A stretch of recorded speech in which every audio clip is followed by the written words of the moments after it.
রান্না হয়েছে? কি রান্না করেছো মিমি? আলুর দম, আলুর দম। আর কি রান্না করেছো? পোলাও। আর পোলাও আর শাক। কি বাবা, পোলাওর সাথে শাক খায়? আরে পোলাওর সাথে আলুর দম, আর যারা যারা খাবে তাদের জন্য 3টে আছে।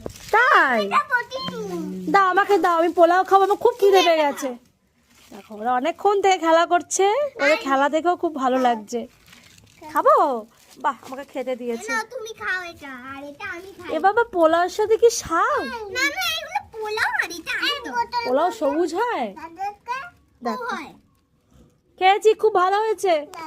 রান্নাটা কে করেছে? আমি করেছি। তুমি করেছো না দিদি ভাই করেছে? আমি। ও তুমি করেছো না, যে দুজনাই করেছো? হ্যাঁ আমি করলাম না, আমি করলাম। পাকা কথা বলে। দেখো বড় মা বলছে ও করলো। তুমি তো এইমাত্র স্নান করতে গেলে, তাহলে দিদি ভাই তো রান্নাটা করলো না। ও শীতের মধ্যে রোদে রান্না করছে, ওরা খেলা করছে। এখনো কি রান্না হচ্ছে মনে হয়? তুই পাকা বুড়ি, কত সুন্দর কথা বলে। আমি তো এখন ভিডিওতে ক্যাপচার করতে পারছি না। আমি একটু কথা বলো, একটু শুনি। রান্না করে নি। আচ্ছা আচ্ছা, আগে রান্না করবে। দিদি ভাই কোথায় গেল? তোমার দিদি ভাই কোথায় গেল? মিঠি দিদি ভাই কই? ও তো ঘরে। ডাকো, ওকে ডাকো, দিদি ভাই তো খেলবে।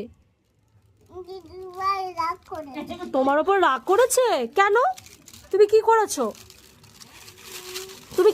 আগে বলো। তুমি খেলতে দাওনি?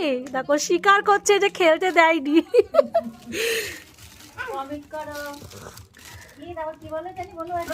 কমেন্ট করো, লাইক করো। তুমি কোথায় শিখেছো এগুলো? দিদি শিখিয়েছে? ও পাকা বুড়ি একটা মিমি। আজকে চলে যাবে তোমরা? ও আজকে চলে যাব। এসছিস তো কালকে? দিদি ভাই ছিল এখানে, ওরা এসছে কালকে, আবার এবার না জানিস মায়ের জন্য আমরা গিফট এনেছি। গিফটটা দি বিরিয়ানি। এত খাবার দিলে তো আমার পেট পুরো ভরেই যাবে। ও বাবা, বিরিয়ানি রান্না করেছে দেখো, হেবি সুন্দর হয়েছে রান্নাটা।